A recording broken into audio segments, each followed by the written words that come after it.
Hey everybody, welcome back to When Harry Met Board Games. I am Harry, and before we go any further, please don't forget to hit the like button down below and subscribe to our channel if you're interested in some more board game related content. Today we have another playthrough video and we will be playing through this small box game right here called One Deck Dungeon. This is a card-based fantasy themed dungeon crawler game consisting of one deck, as the name indicates. And basically, this deck of cards represents the different rooms of the dungeon that heroes will be exploring. And on the other side there of each of these dungeon cards is an encounter. And the encounters in this game consist of two types. We have perils, which are basically non-personal encounters where you have some sort of challenge you're trying to overcome, and you have enemies, right, which consists of different types of monsters that you're trying to battle and defeat so you can gain either loot or experience points or weapons or items from them. So that's basically the gist of the game. Now, this is a game for either 1 to 2 players. I do believe you can play with 3 to 4 players if you buy 2 copies of the game. But I will say that this is really truly, it shines as a solo game, and that's really how I've played this game. The game comes with 5 different heroes or different types of characters you can play. You have the mage, you have the archer, you have the rogue, you have the paladin, and you have the character that I've selected for this game, which is the warrior.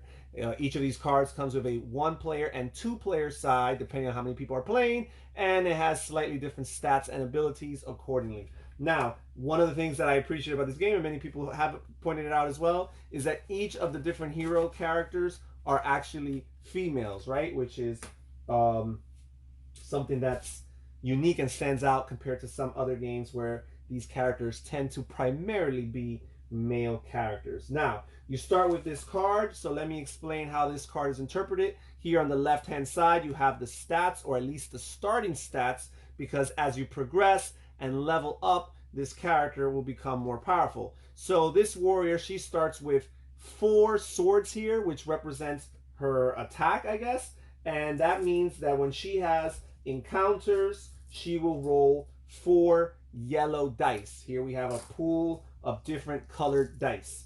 Also, she has 2 agility right here, represented by 2 pink boots, which means when she has an encounter, she rolls 2 pink dice. She has 1 of this blue symbol here, which represents 1 magic, which means she will roll 1 blue die. And finally, she has health right here, indicated by these 6 hearts, which means she could take 6 damage before she is knocked out and eliminated. She also has a heroic feat, which she could do once per encounter, where it says that she can roll any or all of your dice stored here. So what happens on this spot right here is, throughout the game, if you meet certain conditions, you get to store black dice on this card, and here particularly she cannot store more than 2 dice at a time. And these black dice serve as wilds. You can use them to represent any of the colors of your choice, right? So you're going to be going through different encounters, and it's basically a puzzle. You're basically solving a puzzle, but through the rolling of dice and trying to accomplish and meet certain requirements by rolling the dice and then placing them on different spots on these encounter cards. So there's some dice placement going on. This person also has a special ability here, which says when you descend, heal 2 damage. And descending is referring to going through this deck. You see, you're going to go through this deck 3 times. Each time you go through the deck, it represents 1 level of the dungeon. And you'll go through it 3 times before finally you will fight the mastermind or the evil overlord at the end of the game. And this game actually comes with a few options for your mastermind or overlord. You have the Minotaur here, you have the Lich here, you have the Hydra here, you have the Yeti here, and finally the one that I chose for this game is the Dragon, with their own individual lair or dungeon with each of its own characteristics and challenges. The Dragon's Cave. And basically, you start at the first level here, and it gives you some prerequisite information that you need to factor in going into your turns and your encounters. You also have these level cards here, which indicate which level you are in. You start at level 1, you work your way up to level 2, level 3, and finally level 4. And the level you're in indicates how many items your hero can carry. You start with no items, but as you defeat monsters, or overcome different perils, you can acquire those cards and you can turn them into items. And you can have a maximum of 2 skills. But whenever you level up, it increases your capacity for items and skills. Now, how do you level up? Each card here on the bottom tells you how much experience points you need to level up. So to level up from level 1 to 2, you're going to need 6 experience points. Then you're going to need 8 to level up from 2 to 3. And it goes incrementally higher and higher to level up to the subsequent levels. So we have that right here. Each player is going to start with 1 potion token, which is represented by this little white cube. And potions allow you to spend the token to use any one of your potions that you might have available to you. You start the game with 1 particular potion here that says you get to heal 3 damage from 1 hero at the start of a turn, or 2 damage at any time, right? But as the game goes on, you might acquire more potions, and you could use the cubes for any potion that it is that you have in your possession. All right, so that's pretty much the gist of setup. It's pretty simple. I have my nice handy dandy dice tray right here. We have our deck right here. And basically, we're going to read the conditions here. There's a condition here that says Hall of Statues. And by the way, as you progress through each floor, you reveal the next level here. And all the things that apply to previous floors still apply to the current floor. So it accumulates here, right? So we're starting with floor number 2, with floor number 1, and it says Hall of Statues, and it says that we must spend an extra, and it has 5 hourglass symbols here, which represents time, before your first turn on each floor. So you do have a currency of time, and the way that time works is you flip over cards each time that you spend time, right? So each card represents 1 time. So basically this is saying that each time we start a new floor, including the first turn, the first round, we have to flip over 5 additional cards. So that's going to speed up your progress through the floor, because again, every time you run out the deck, that represents 1 floor. And you basically have, the time limit of going through this deck 3 times. And that's basically when you have to be powerful enough to overcome the Overlord, if you even survive till then, right? I've had games where I've died on the 2nd floor, right? It's possible when you're as bad as me. So that's how time works. You flip over the cards, and that indicates that. Also, every time you want to do the explore action, and basically explore means flipping over cards, or not flipping over, but adding them to the dungeon, because you're always going to have 4 doors available at the dungeon at maximum, but every time you defeat an encounter or defeat a monster, you're going to remove that card and you acquire it, and you're going to be left with less than 4. If you ever want to add to it so that you can have a 4th option of a room, you're going to have to spend time to do that. You will do the explore action, and the explore action will always cost you 2 time, which means you would flip over 2 cards before you even add to the dungeon room, right? So let's just start by, first of all, spending the 5 additional time that we have to spend at the beginning of the turn, at the beginning of each floor. So those are the 5. You just simply discard them. And now, on your first turn, you have no choice but to explore, because there's no rooms available for you. And again, that costs you 2 actions each time you want to explore. So I will flip over these 2 cards. And now I will create a dungeon of 4 rooms right here. All right. And now going forward, as long as there's rooms to explore, I can choose to open up one of these rooms on my turn. So I could choose any one of these rooms and I can open it up, right? And I will reveal it here. And this is a rune puzzle, which is not a monster to fight. It's not a combat encounter. It's a peril encounter. And basically it gives you 2 options as to how you can solve this rune puzzle, how you can overcome this. You can either roll all your magic dice to try to get a total of 6, or you can roll all your combat dice and try to get a total of 11. Now, for my character, the magic dice would be very, very hard. I only have one magic die, and I would have to roll a 6 in order to accomplish it. However, I do get to roll 4 yellow dice. So that is advantageous to me. So that's what I would choose. Now, by the way, when you flip over this card, you can choose to run away. So if for whatever reason I wasn't ready for this, I could back out and run away right now. But I'm not, because I think that I can do this. So I'm going to grab 4 yellow dice right here and get ready for this encounter. Now, whenever you do a combat encounter, you actually get to draw from your pool all the dice that you have access to, your combat, your agility, and your magic. However, when you do a peril, you're only going to grab the dice that are relevant to the objective or the challenge that you're trying to solve. So I'm trying to solve the yellow challenge here, so I'm only going to grab the yellow dice. Now, again, this guy, anytime I roll one of my, roll any of all your dice stored here, store a black dice here for each damage you take. So every time I take a damage, I can store, so there's like a reward almost for incurring damage. I can store a black die on this card, and again, up to a maximum of 2. And remember, black dice are very valuable because they count as wilds, right? So I do have that.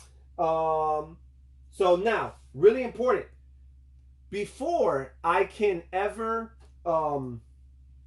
encounter or defeat one of these, I must block the Dragon's Cave. The Dragon's Cave and the corresponding challenges here are mandatory. So for example, I had to do 2 of anything here. This is the perils. On this left hand side, it shows you what you need to, the prerequisite for any peril, and on this side for any combat. So this doesn't have a color assigned to it. So basically I could just have 2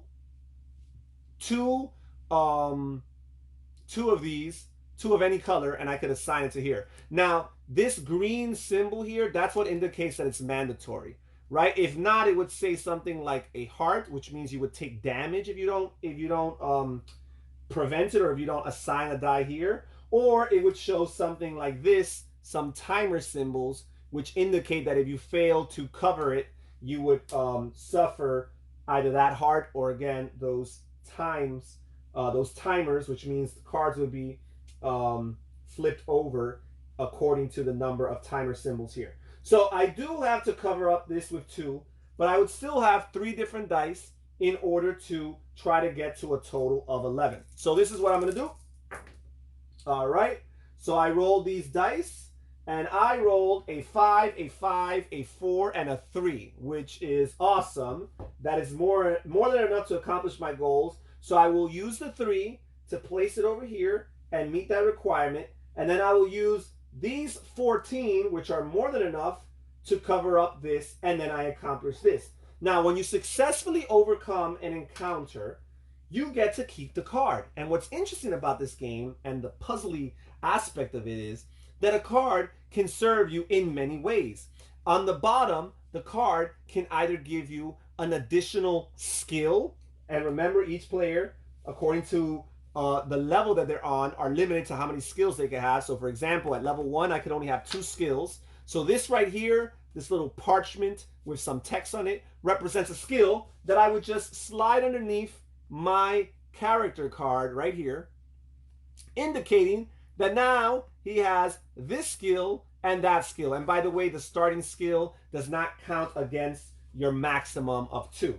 So I could add this as a skill. And what skill does this give me? It tells me that I can turn in any 2 yellow dice, combat dice, and that grants me the ability to roll another yellow dice and a black dice. So basically, I'm exchanging 2 yellows, and it could be crappy duds of yellows, to get another roll of a yellow and a roll of a black, right? I'm setting them aside in exchange for it temporarily, just for that turn. So that's a cool, cool, interesting thing right there. So there's that. I could also use it for its as an item, and basically, if I grab it as an item, it would grant me a stat increase. I could slide it to the side of this character card right here, along the side here, and it would indicate that now I no longer have 2 agility, I have 3, which means I can roll 3 pinks instead of 2 pinks.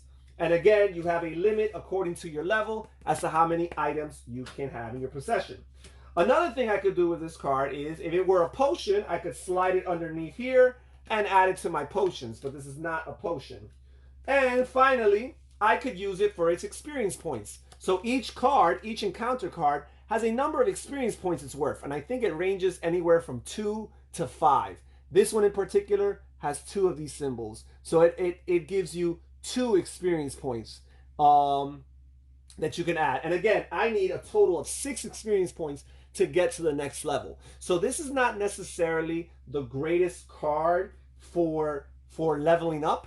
I would just put it right here to the side of my character here, and I would indicate that he has 2 experience points working his way, and then eventually when I make it to the cutoff point to level up, I would just discard those cards and turn them in, and so on and so forth. Also, at any point, whenever you have too many items or too many skills beyond your limit, beyond your threshold, you could always, get rid of one of those skills and turn it into experience points. So it's not like you lose that card or can't gain a new card because you've met your threshold. You're just going to have to allocate the cards differently. So I'm not going to take this as experience points. I'm actually going to take this as a skill. I like the idea of the skill. It's always cool to be able to roll black dice. And because I have lots of yellow dice that will be rolled, I will be getting opportunities to use this skill. So I will grab that as a skill, and then we'll move on. Now, my next turn, I could choose to explore if I wanted to fill up the spot and spend two actions 2 times. But to me, I feel like it's irrelevant to spend that, those cards for just 1 more card. So instead, I'm going to choose between these 3 and choose where I want to go. And I'm going to choose to go right here to this place right here.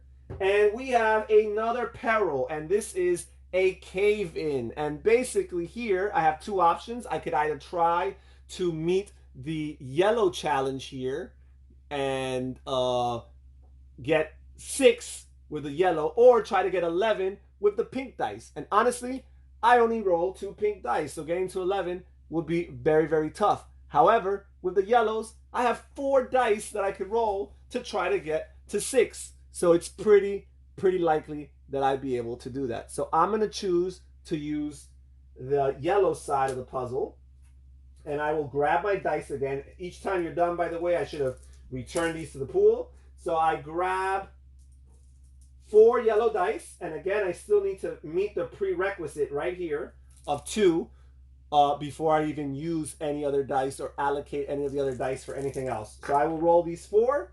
All right, I rolled a 4, a 4, a 1, and a 2. Not nearly as impressive as last time. So I will use this 2 here to cover up this. And I needed 6 here. So I will grab these, which is more than enough, to accomplish that. And again, I fulfilled the requirements. I successfully accomplished this, and I get this card. And again, I could choose it for its 2 experience points, which again is pretty low. I could choose it for its skill, which would mean that I get to turn in a yellow dice whenever I want. I could turn in a yellow dice for that turn, and I would gain a yellow dice of an automatic 6. So basically, I could exchange any yellow die that's weak or bad and get a yellow dice and assign it a number value of 6. So that's a pretty cool skill, but instead, I'm actually going to choose this as an item, which I only have a limit of 1, because it gives me magic. And right now, I'm very weak at magic. I only have, my stats for magic is only 1. So I want to get more. So I'm going to assign this as an item. And there we go. Alrighties. So now we will move on. And again, I get to choose here. I'm not going to explore. I'm going to choose one of these 2 dungeon rooms. I'm going to choose this one right here. And we have yet another peril. So we still haven't seen an actual combat. And this right here is an arrow wall. And again, I have two challenges. Either choose it with the blue for 6 dice for a total of 6, or do it with the pink for a total of 11. And right now I would roll the same amount of dice, 2 pink or 2 blue, but the blue total is way lower. So I'm going to choose to do the blue. Now, what's interesting here is, I could choose to run away, and I might choose that actually, because this could be a fail. If I fail, I'm going to incur 2 heart damage, which is bad, and 3 time. I would need to roll a 6 here, because again, whatever one of these dice will have to be allocated here. That's mandatory. So I would have to roll a 6. That is real tough. That is real tough. I am gonna, you know what? I am gonna roll these 2 and let's see what happens. And I rolled a 5 and a 1. So basically what I'm gonna do is I am going to leave it there. I am going to incur damage. I'm going to incur 2 damage, take 2 hearts. Again, my life is 6. But I do have this heroic feat that anytime I incur damage, I get 1 black dice for each damage I take. So I get to keep this here. And again, these are dice that at any point during any encounter, I can choose to add them to my pool and roll them to meet whatever objectives. So I failed to accomplish this. We get 3 more times. So I flip over 3 cards, 3 timers, but I do gain the card. So that's what's interesting. I still gained the card. I've accomplished the goal, but I did it in a very ugly fashion, right? By the skin of my teeth. So I suffered consequences for barely being able to accomplish this, right? So this card, I can choose to use it as an item, but I'm not, because it would only give me a sword, and I'm pretty good with swords. So instead, I think prevent heart in a boss fight. I could do this. Prevent. You know what? I'm actually going to use this for experience points. I got to start getting some experience points, and that's 2. And now at this point, I am going to choose to explore, which means I'm going to have to spend 2 timer actions by discarding 2 cards. And that allows me to flip over 4 cards right there. Okay, so there we go. Let us see. I just want to make sure.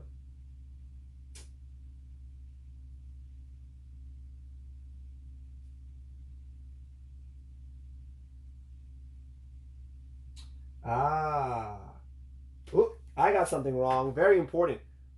I'm supposed to turn over 2 times no matter what action I take, whether it's exploring or actually going into the rooms.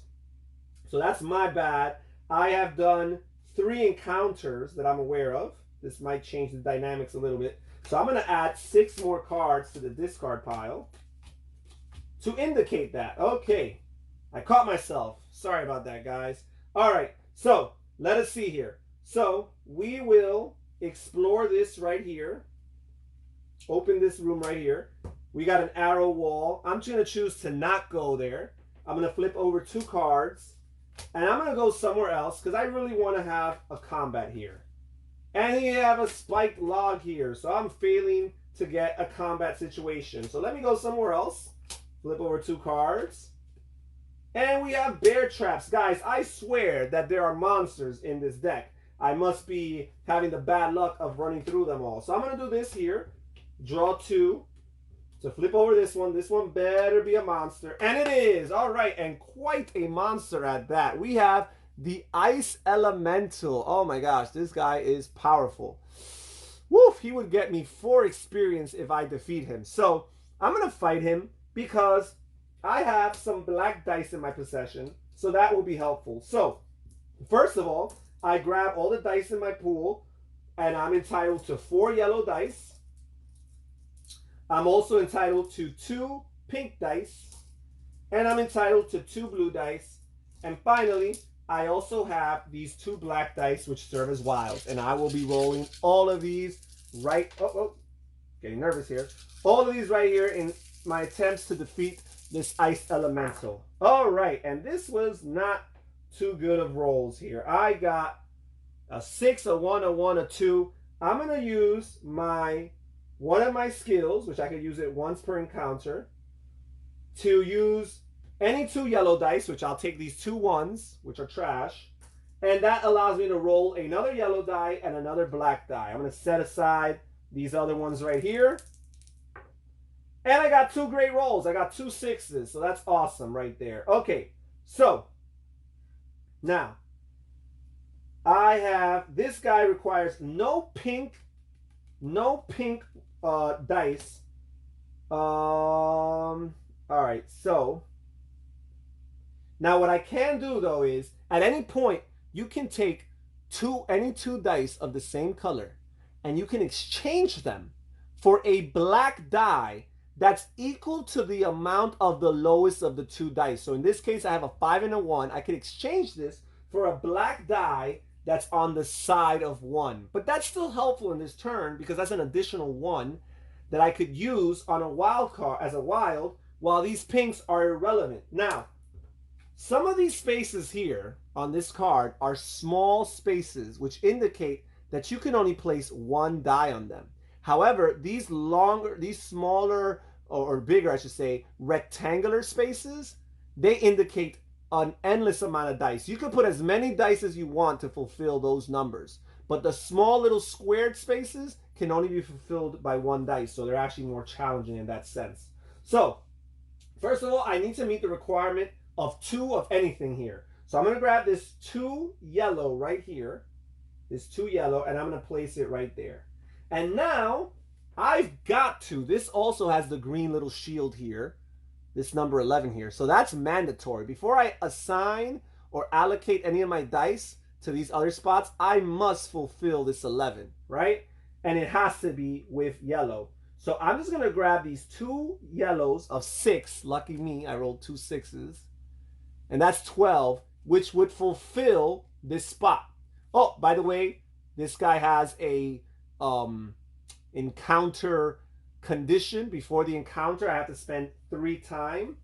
So that speeds up the process. So as you can see, I'm almost running through the deck, which means I'm almost done with the first level. So I'm going to assign these 12 worth of yellow to that spot there. And then from that point forward, the rest of the spots are optional. They're my choice as to which ones I want to prioritize or which ones I could even accomplish. So I need an additional 6, 5, and 4 of blue. I do have a 5 blue, which is great. I could put it right there. I need a 6 blue, which I do have a 6 black, which I could put right there.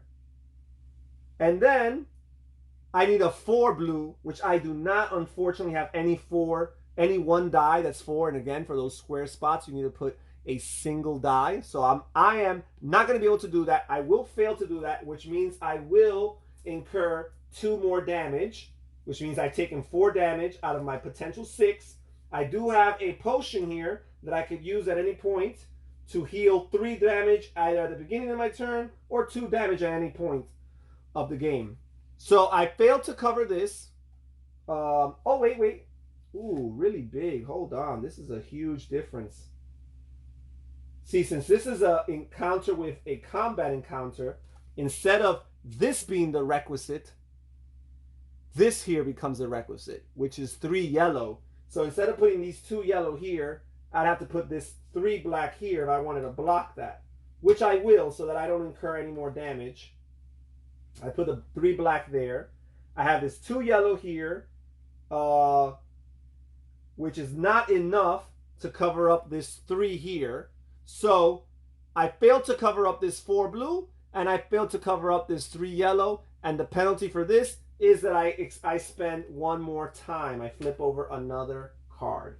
And now I've successfully defeated the ice elemental.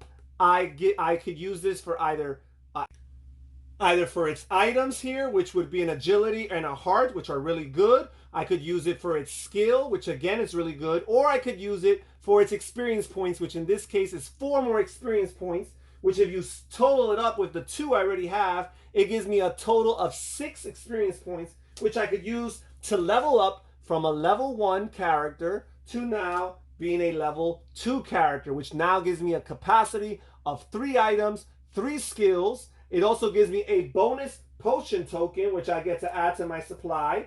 And I now get a bonus, an encounter bonus of 1 black die. Every time I engage an encounter, I get to roll an additional black die. And I need 8 experience points to level up to the next level. And that's pretty much the gist of the game. You keep on going through each floor until the deck runs out. And then whenever the deck runs out, you have the choice to make to either descend to the next floor or to stay on the same floor for a little while, right? Maybe you're trying to buy yourself some more time. However, if you stay on the same floor, there are some consequences, basically health that will be suffered as a result of staying on the same floor. So although, you know, you might be thinking about saving yourself or buying yourself more time to get stronger, it's probably more pragmatic and more practical to actually descend on the floor, even though it speeds up the game and brings the end of the game closer to you. It draws the end closer. It's probably more practical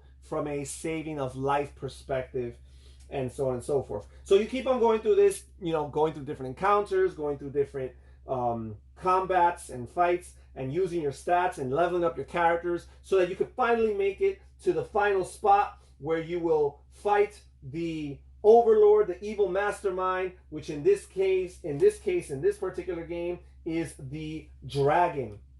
And you go and you fight the dragon, and when you fight the dragon, right here I got it, when you fight the dragon, it's very, very tough. It's like no other character that you've ever fought before, and by then you're actually on the 3rd floor, which means that the challenges of the floor all apply. Well, actually, no, I don't think so. You flip it over. But the point is, this is a very challenging little puzzle right here that you have to be able to solve with all the dice you roll. And the damage you would take or incur for not being able to block some of these spots is enough to pretty much end the game. So beating the dragon is quite an accomplishment. I think I've only been able to defeat the dragon 1 time.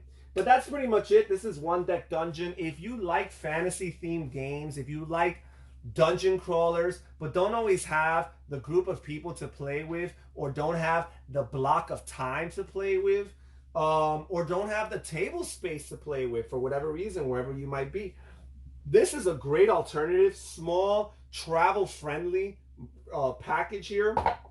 You can take it with you anywhere. You could play this, you know, at any cafeteria. You could play this probably on the little tables in front of you on an airplane, really. It doesn't take too much space. You could consolidate this a little bit. You might need a second one of those little tables or those trays in front of you at a airplane. But the point is, it's not too much of a table hog, not too much of a devourer of table space.